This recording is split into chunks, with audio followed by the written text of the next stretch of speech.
السلام علیکم دوستو، کیسے ہو آپ سب؟ میں ہوں عریج اور آپ ہیں اس وقت میرے یوٹیوب چینل عریشان ناولز پہ۔ آج میں لائی ہوں آپ کے لیے نیکسٹ ایپیسوڈ، لیکن اس سے پہلے مجھے آپ کو ایک بڑے مزے کی بات بتانی تھی جو کہ میں بھول چکی ہوں۔ تو وہ جو بات ہے، اگر مجھے بیچ میں کہیں پہ یاد آ گئی تو میں اینڈ پہ بتا دوں گی، لیکن تھی بڑے مزے کی بات۔ ہاں یاد آ گیا مجھے اتنے دنوں سے انایا بول رہی ہے بول دینا، آج مجھے فائنلی یاد آ گیا۔ تو گائز، آپ لوگوں کو پتہ ہے کہ میں نے ایک کمپٹیشن رکھا تھا، کیونکہ میں نے نا آپ سب کے وہ سینز پڑھے تھے جو آپ نے کائزان اور مرم کے لیے لکھے تھے، تو وہ سارے سین مجھے پسند آئے تھے۔ تو لیکن میں نے ایک چیز نوٹ کی کہ کچھ سینز بہت فنی وے میں لکھے گئے ہیں، کچھ پرانے لطیفوں کو سین کی وہ دے کر آپ لوگوں نے لکھا ہے۔ ظاہر سی بات ہے یار، ٹیلنٹ تو آپ سب میں ہے، ناول پڑھ کے نا آپ لوگ بھی ماشاءاللہ رائٹر بنے ہوئے ہو۔ تو میں دے رہی ہوں آپ سب کو ایک بڑے مزے کا موقع۔ جس کو لگتا ہے کہ یہ والا سین مرم کائزان میں ہونا چاہیے، تو آپ لوگوں نے نا اس سسٹم پہ ایک سین لکھنا ہے، ٹھیک ہے؟ اور اس دفعہ کوئی ٹیمز نہیں ہے، کیا یوٹیوب والے کیا فیس بک والے، سب کے سینز کا ویڈیو بنا کر میں یہاں چینل پہ شیئر کروں گی، اور آپ سب میں جس کے سب سے زیادہ لائک آئے، ٹھیک ہے، 3 ویڈیوز جس میں سب سے زیادہ لائکس آئے، وہ والی ویڈیو میں مطلب ویڈیوز نہیں، وہ سینز جو آپ لکھیں گے وہ میں اپنے ناول میں ایڈ کروں گی۔ بے شک وہ رومانٹک سین ہو، بے شک وہ سیریس سین ہو، دکھی ہو، ہیپی ہو، فنی ہو، ہر طرح کا سین، لیکن شرط یہ ہے کہ وہ جو سین ہوں گے نا وہ آپ نے خود لکھے ہوں، مطلب وہ کہیں سے کاپی نہیں ہونا چاہیے، کوئی ڈائلاگ کوئی لائن کاپی نہیں ہونی چاہیے، باقی مطلب آپ کو اپنا ٹیلنٹ دکھانا ہے، ٹھیک ہے؟ میں نے چیک کیے ہیں یار، مجھے آپ کے وہ سارے سینز بہت پسند آئے، اور میں نے ان میں سے نا 1-2 سوچے بھی تھے کہ میں اس کو ایڈ کروں، لیکن نا پھر یہ ہو جائے گا کہ باقیوں کے ساتھ ناانصافی ہو جائے گی کہ ہمیں تو یہ چیز پتہ ہی نہیں تھی ورنہ ہم اس سے بہتر لکھتے۔ تو اب نا آپ لوگوں کے پاس یہ موقع ہے کہ آپ لوگ لکھو ناول، ٹھیک ہے؟ مطلب ناول نہیں، ایک سین لکھو، وہ جیسا بھی ہو۔ آپ لوگ چاہتے ہو کہ یہ والا سین آپ کے ناول مرم کائزان میں ہو، تو وہ آپ کے نام کے ساتھ میں وہ سین اپنے ناول میں ایڈ کروں گی، ٹھیک ہے؟ تو یہ آپ لوگوں نے دیکھنا ہے کہ وہ سین کس طرح کا ہونا چاہیے، تو وہ کہیں نہ کہیں ایڈجسٹ ہو جائے گا اگر وہ سین آپ جس پہ سب سے زیادہ لائکس آئے، ٹھیک ہے؟ 3 سین ہوں گے، یعنی کہ 1st 2nd 3rd پوزیشنز ہوں گی، اور باقی آپ لوگ دیکھ لو کہ آپ نے کس طرح سے لکھنا ہے، کیونکہ مجھے وہ سارے ہی سین بہت پسند آئے تھے، لیکن مجھے یہ تھا کہ ہو سکتا ہے کسی اور رائٹر کا دیکھ کر لکھا ہو، یا پھر کوئی جملہ وغیرہ آپ نے وہاں سے لے لیا ہو۔ باقی مجھے جو پسند آئے، میں آج نام بھی لینے والی تھی، پھر میں نے سوچا نہیں یار نام نہیں لوں گی، پھر باقی سارے وہ ہٹ ہو جاتے ہیں، کہتے ہیں ہمارا تو عریج نے نام نہیں لیا، اس بندے کا نام لے لیا، تو وہ اب پوزیشن پہ ہی نام آئیں گے۔ تو گائز، آپ لوگوں کے پاس ہے 15 ڈیٹ کا، یعنی کہ آج 12 ڈیٹ ہے، تو آپ لوگوں نے 15 ڈیٹ تک نا جتنا بھی کوئی سین آپ نے لکھنے ہیں وہ لکھ کر آپ گروپ میں پوسٹ کر دیں، وہاں سے میں اٹھا کر اس کا ویڈیو بنا دوں گی۔ آپ نے صرف میری عریج شاہ جو کہ ایڈمن آئی ڈی ہے اس کو نا آپ نے مینشن کر دینا ہے وہاں پہ، اور وہاں پہ لکھنا ہے کہ یوٹیوب سین، بلکہ آپ نے کمپٹیشن پوسٹ ہی لکھ لینی ہے جیسا کہ آپ ہمیشہ سے لکھتے آئے ہو۔ تو یہ وہ بات تھی جو میں کرنے والی تھی، جو کہ میرے ذہن سے نکل گئی تھی، اور باقی ماضی چل رہا ہے جناب، تو آگے رومانٹک ہونے والا ناول، تھوڑا سا صبر کرو یار، میں بھاگ کے ماضی ختم کر رہی ہوں، بالکل پریشان ہونے کی ضرورت نہیں ہے۔ تو لیٹس اسٹارٹ آج کی ایپیسوڈ۔ مرم کائزان قسط نمبر 103، تحریر عریج شاہ۔ کیا ہوا ہان؟ تم نے مجھے یہاں کیوں بلایا؟ خیریت تو ہے نا؟ وہ کمرے کے اندر داخل ہوتے ہوئے اس سے پوچھ رہا تھا، جب ہان نے سامنے والی کرسی پر بیٹھنے کا اشارہ کیا۔ سنا ہے تم باپ بننے والے ہو، بہت بہت مبارک ہو، بہت خوشی کی بات ہے، ہان نے مسکراتے ہوئے کہا، تو اس نے اس کی مبارکباد کو مسکرا کر وصول کیا تھا۔ آج تم نے ایک جویلری شاپ سے بہت ایکسپینسو پیس خریدا ہے، کیا میں جان سکتا ہوں کہ اس پیس کو خریدنے کے لیے تمہارے پاس پیسے کدھر سے آئے؟ مطلب تم نے جو جویلری پیس خریدا ہے وہ اصل ڈائمنڈ تھا، جس کی قیمت تقریباً 70 لاکھ روپے تھی، اتنے پیسے کہاں سے آئے تمہارے پاس؟ اتنا فائدہ تو اب تک مجھے اس کام میں نہیں ہوا، تو تم تو میرے آگے کام کرنے والے ہو، ایک عام سے آدمی ہو، اور تم نے مجھے 3 مہینے پہلے دیے ہوئے 25 لاکھ روپے واپس کیسے کیے؟ وہ سامنے صوفے پر ٹانگ جمائے اس سے حساب کتاب کر رہا تھا۔ میرے دوست، جہاں تک بات ہے تمہاری رقم واپس کرنے کی، تو وہ تو میں نے قرضہ لیا تھا، مجھے تو وہ رقم واپس کرنی ہی تھی۔ ہاں، یہ الگ بات ہے کہ اس چیز سے تمہارا کوئی واسطہ نہیں کہ میں وہ پیسے کدھر سے لایا، میں تمہارے پیسے تمہیں واپس لوٹا چکا ہوں، تو میرا نہیں خیال کہ اب ان فضول چیزوں میں بحث کرنی چاہیے۔ اور جہاں تک جویلری خریدنے کی بات ہے، تو میں اپنی بیوی کے لیے کوئی تحفہ خریدوں، کوئی مجھ سے سوال جواب نہیں کر سکتا۔ میرے پاس پیسے تھے، میں نے اپنی بیوی کے لیے تحفہ خرید لیا۔ وہ پرسکون انداز میں بات کر رہا تھا۔ یہی تو میں جاننا چاہتا ہوں کہ تم نے اپنی بیوی کے لیے تحفہ کیسے خرید لیا؟ یہاں میں تمہارا باس ہوں اور میرے ہاتھ میں کچھ نہیں ہے۔ میں اس وقت اپنی گرل فرینڈ کو چند روپیوں کا تحفہ نہیں دے سکتا، اور تم اپنی بیوی کو 70 لاکھ کے ہیرے گفٹ کر رہے ہو۔ کیسے؟ مجھے جواب چاہیے وحاج کاظمی۔ میں تمہارا جواب دہ نہیں ہوں، میں تمہارے لیے کام کرتا ہوں ڈیل پر، نہ کہ میں تمہارا غلام ہوں کہ تمہیں 1-1 روپے کا حساب دوں گا۔ وہ کافی سختی سے بولا تھا، اس کے انداز میں بغاوت صاف جھلک رہی تھی۔ یقیناً اسے اس آدمی کا ڈر و خوف ختم ہو چکا تھا۔ پیسہ ہر طرح کا خوف ختم کر دیتا ہے، اور اس وقت وحاج کے پاس پیسے کی ہی تو طاقت تھی۔ کیا کر رہے ہو تم وحاج؟ میرے ساتھ دھوکے بازی؟ میں تمہارا باس ہوں، گناہوں کی دنیا میں تمہیں میں لے کر آیا تھا، تم مجھے دھوکہ نہیں دے سکتے، تم میرے ساتھ غداری نہیں کر سکتے۔ یہ تو تم بھی جانتے ہو کہ اس غداری کا انجام کیا ہوگا۔ تمہیں میرے ساتھ ایسا ہرگز نہیں کرنا چاہیے۔ وہ اسے دھمکا رہا تھا۔ مجھے لگا تھا کہ اگلے کچھ وقت میں تم میرے ساتھ ڈیل کرو گے، لیکن تم تو دھمکیاں دے رہے ہو، وہ مذاق اڑاتے ہوئے بولا۔ ڈیل؟ کیسی ڈیل؟ کس طرح کی ڈیل کرنا چاہتے ہو تم؟ وہ پریشانی سے پوچھنے لگا۔ پچھلے کچھ وقت سے خان نے آگے پیچھے جتنی بھی ڈیلز کی تھی سب کینسل کر دی تھی، کیونکہ اسے لگ رہا تھا کہ اپنے دوست کے آئیڈیا پر کام کرتے ہوئے وہ جلد ہی بہت امیر ہونے والا ہے۔ اسی لیے وہ نہیں چاہتا تھا کہ کوئی بھی اس کی جائیداد کا حصے دار بنے، تو اس نے اپنی ساری چھوٹی موٹی ڈیلز کینسل کر دی تھی۔ اور یہی وجہ تھی کہ اس وقت وہ اتنا بے بس تھا کہ اپنے ہی کام کے لیے کام کرنے والے لوگوں کو وہ کچھ دے نہیں پا رہا تھا۔ لیکن اس گینگ میں کام کرنے والوں کو پیسے سے زیادہ ڈی گینگ کا ممبر ہونے پر فخر تھا، کیونکہ ڈی گینگ ڈرگ کا سب سے بڑا مافیا گینگ تھا۔ لیکن پچھلے 3 مہینوں میں وہ بری طرح سے تباہ ہوا تھا۔ میرے پاس تمہاری سوچ سے زیادہ پیسہ ہے۔ خان، ہاتھ ملاؤ، ڈیل کرو میرے ساتھ۔ تمہارے سارے ڈوبتے کاروبار کو میں واپس اسی مقام پر لے جاؤں گا جہاں کبھی یہ ہوا کرتا تھا، لیکن میری ایک شرط ہے۔ ہمیں تمہاری کوئی شرط منظور نہیں۔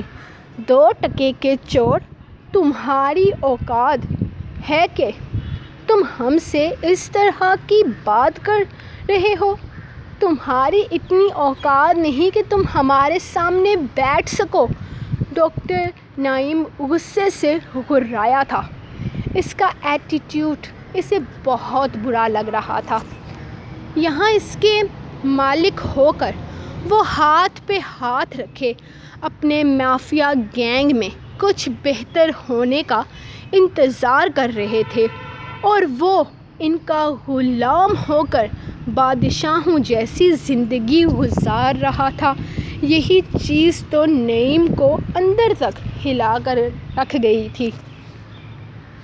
یہی تو بات ہے، یہی تو وجہ ہے کہ وہ دن رات اس کا پیچھا کرنے لگا۔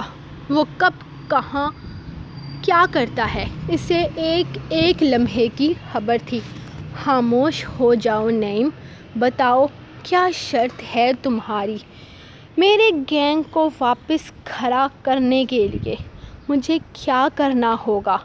وہ اس کی طرف دیکھتے ہوئے بولا تھا، جبکہ وحاج کے لبوں پر گہری مسکراہٹ آ گئی تھی۔ اس نے ایک نظر ڈاکٹر نعیم کو دیکھا تھا۔ آج وہ جس مقام پر تھا وہ صرف اور صرف نعیم پر بھروسہ کرنے کی وجہ سے ہی تھا۔ ایسا خان کو لگ رہا تھا کہ اس کا دوست ہی اسے بری طرح سے تباہ کر گیا ہے، اور اب اسے اپنا مقام واپس حاصل کرنے کے لیے ڈی گینگ کو دوبارہ سے نمبر 1 بنانے کے لیے وحاج کی ضرورت تھی۔ میں تمہیں اتنا پیسہ دوں گا کہ تم دوبارہ سے اپنا گینگ کھڑا کر لو گے، لیکن اس کے لیے میری شرط یہ ہے کہ اب تم صرف ڈی گینگ کے باس نہیں ہوگے، بلکہ ڈی گینگ کا کنگ وحاج کاظمی ہوگا۔ میں تمہیں تمہاری منہ مانگی قیمت دوں گا، تمہارے لیے مال بھی خرید لوں گا اور اسے دوسرے ملک پہنچا بھی دوں گا۔ میں ڈی گینگ کو دوبارہ سے نمبر 1 بنا دوں گا، لیکن اس کی شرط یہ ہے کہ تمہیں کنگ کے طور پر مجھے متعارف کروانا پڑے گا۔ ڈی گینگ میرے انڈر کام کرے گا، وہ شرط رکھتے ہوئے بولا، جبکہ خان نے غصے سے اپنی مٹھیاں بھینجی۔ اس گینگ کو بنانے کے لیے اس نے اپنی زندگی کے 11 سال تباہ کر دیے تھے، اور یہ کل کا لڑکا 3 مہینے میں اس سے اس کی سلطنت چھیننے کی بات کر رہا تھا۔ ایسا ممکن نہیں ہے وحاج، میں تمہاری کوئی اور شرط قبول کر سکتا ہوں، لیکن یہ نہیں۔ ڈی گینگ میرا گینگ ہے، اس کا کنگ میں ہوں۔ میں یہاں پر کسی اور کو حکومت نہیں کرنے دے سکتا۔ وہ اس کی طرف دیکھتے ہوئے پرسکون انداز میں بولا تھا۔ اس نے خود کو غصہ کرنے سے روکا تھا، کیونکہ وہ جانتا تھا اس سے اسی کو نقصان ہوگا۔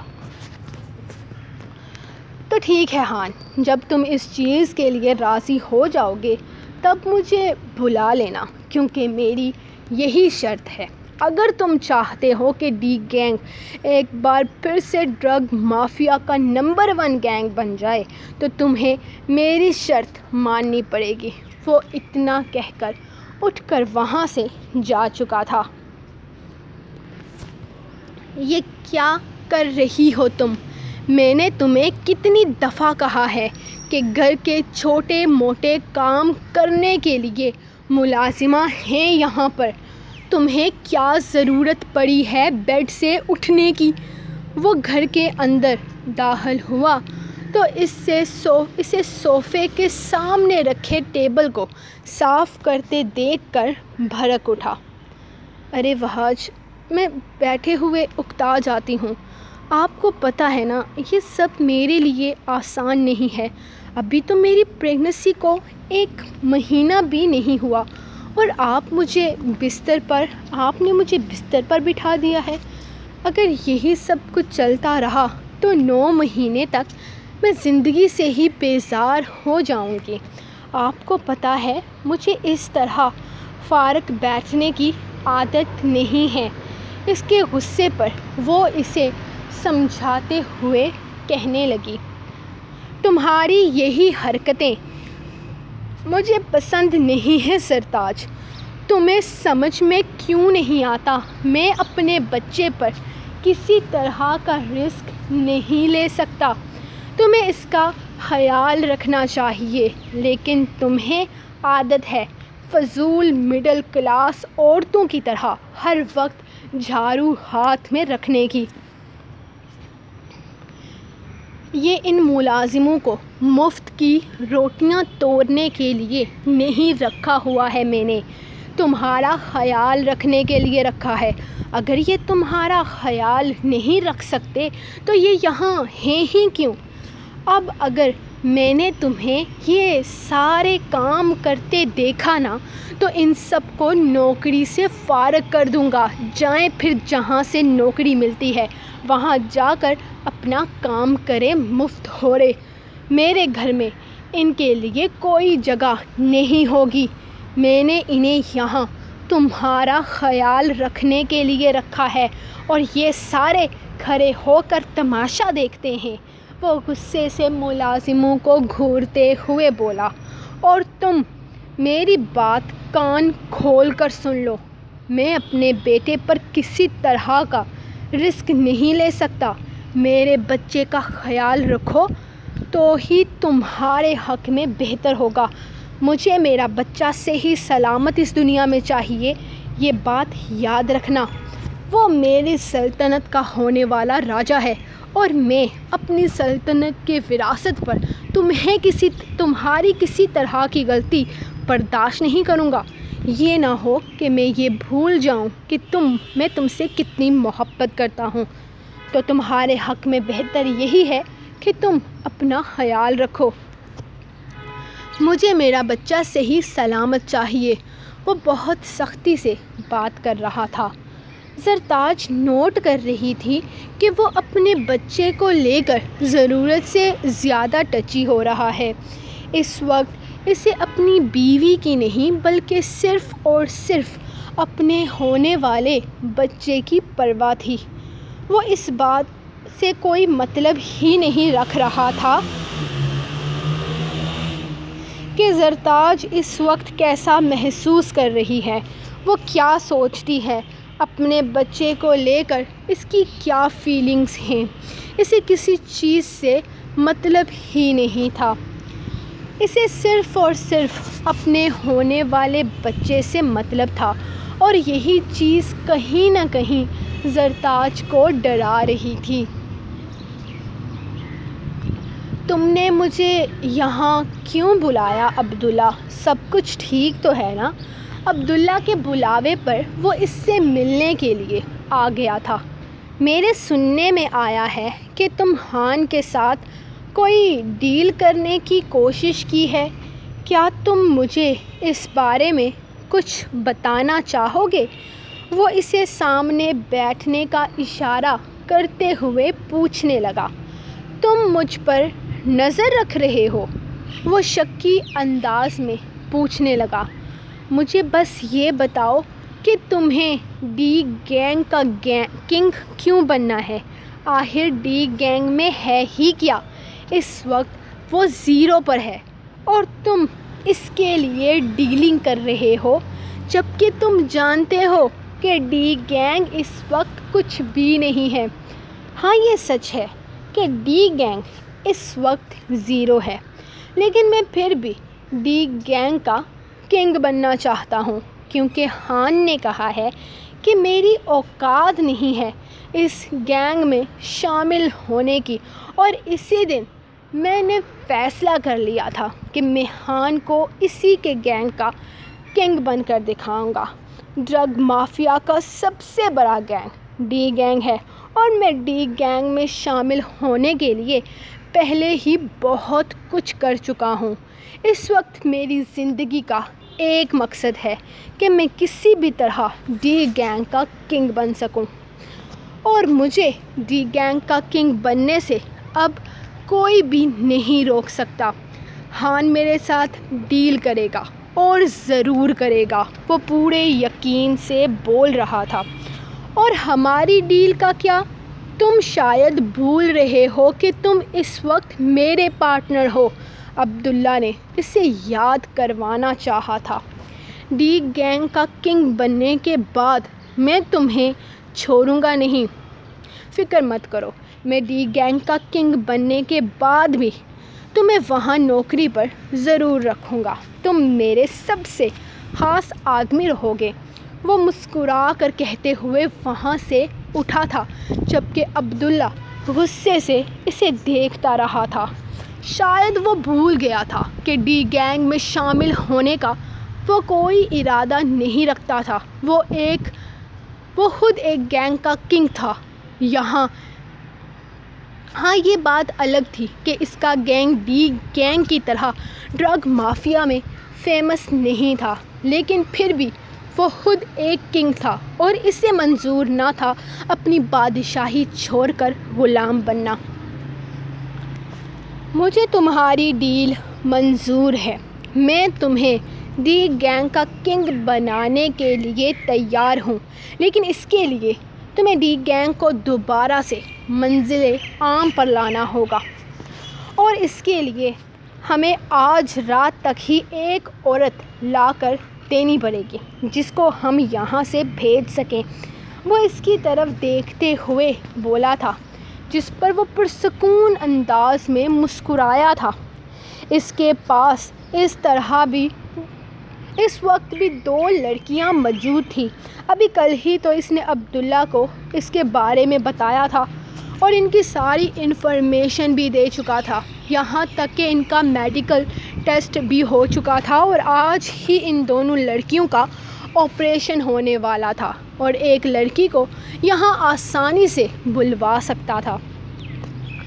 اس وقت وہ کنگ بننے کے لیے کچھ بھی کرنے کو تیار تھا، بس ڈرگ مافیا میں وہ اپنا نام بنانا چاہتا تھا۔ کل تک وہ کچھ نہیں تھا، اور آج اس نے 2 بڑے ڈرگ گینگ کو اپنے اشاروں پر نچایا ہوا تھا، اور انہی لوگوں کے آئیڈیاز کو وہ انہی لوگوں کے خلاف استعمال کر رہا تھا۔ ٹھیک ہے، تم لوگ تیاری کرو اعلان کرنے کی، میں لڑکی کو لے کر آتا ہوں۔ وہ ان دونوں سے کہتا ہوا اٹھ کر وہاں سے نکل گیا تھا۔ ارادہ ان دونوں لڑکیوں میں سے کسی ایک کو یہاں لانے کا تھا۔ تمہیں لگتا ہے کہ عبداللہ ہمارے ساتھ اس طرح ہاتھ ملائے گا؟ وہ اس کی طرف دیکھتے ہوئے پوچھنے لگا۔ نہیں، عبداللہ ایسا نہیں کرے گا، لیکن یہ کنگ بننے کے لیے کچھ بھی کر گزرے گا۔ آج 4 بجے ہم ڈرگ مافیا کے سارے کنگز کو یہاں پر بلائیں گے اور اعلان کریں گے کہ ڈی گینگ کا کنگ اب وحاج کاظمی ہے۔ تمہیں اتنی جلدی کیوں ہے ہان؟ رک جاؤ، مجھے نہیں لگتا کہ عبداللہ اسے ان دونوں میں سے کوئی ایک لڑکی بھی وہاں سے لے جانے دے گا۔ اس نے ہمارے ہی آئیڈیا کو ہمارے خلاف استعمال کر کے عبداللہ کی مدد کی ہے اور عبداللہ کو اتنے اونچے مقام پر بٹھا دیا ہے، اور تمہیں لگتا ہے کہ عبداللہ خود پر کسی طرح کا رسک آنے دے گا؟ ہرگز نہیں۔ وحاج کی لائی ہوئی لڑکیوں کو وہ اس کے حوالے نہیں کرے گا، اور آج کل وحاج کے پاس کوئی اور لڑکی نہیں ہے۔ وحاج خالی ہاتھ لوٹ کر آئے گا، تم دیکھ لینا، نعیم پورے یقین سے بول رہا تھا، جبکہ ہان کرسی پر بیٹھا مسکرائے جا رہا تھا۔ عبداللہ اسے خالی ہاتھ بھیج بھی دے تو بھی کیا ہوا، ہمارے پاس یہاں ایک اور لڑکی موجود ہے، وہ پرسکون انداز میں بولا تھا۔ کوئی اور لڑکی سے کیا مراد ہے تمہارا؟ میں تمہاری بات کو سمجھ نہیں سکا۔ وہ سچ مچ میں اس کی بات کو نہیں سمجھا تھا۔ تمہیں لگتا ہے نعیم استعمال کرنا صرف وحاج کاظمی کو آتا ہے؟ اس نے ہمیں دھوکہ دیا، تو تمہیں کیا لگا ہم ساری زندگی اسی دھوکے میں رہیں گے؟ نہیں، ہرگز نہیں۔ میرے دوست وحاج کاظمی کی پریگننٹ بیوی اس وقت میرے پاس ہے. اگر وہ ان دونوں لڑکیوں میں سے کسی کو لانے میں کامیاب نہیں ہوا تو ہم اس کی بیوی کا آپریشن کر کے اسے دوسرے ملک بھیجیں گے. وہ کہکا لگاتے ہوئے بولا تھا، جبکہ اس دفعہ نعیم سچ مچ میں اسے کنگ ماننے پر مجبور ہو گیا تھا. سو گائز، یہ تھی آپ لوگوں کی آج کی ایپیسوڈ. ہم ملیں گے آج ہی اس ایپیسوڈ کے سیکنڈ پارٹ کے ساتھ. تب تک کے لیے اپنی رائٹر کو دیں اجازت، دعاؤں میں یاد رکھیں، اور جو میں نے سٹارٹنگ میں کہا اسے پھر سے سن لیجئے گا. کمپٹیشن لاسٹ ڈیٹ 15 تاریخ کو ہے. ملیں گے نیکسٹ ایپیسوڈ کے ساتھ. تب تک کے لیے اللہ حافظ.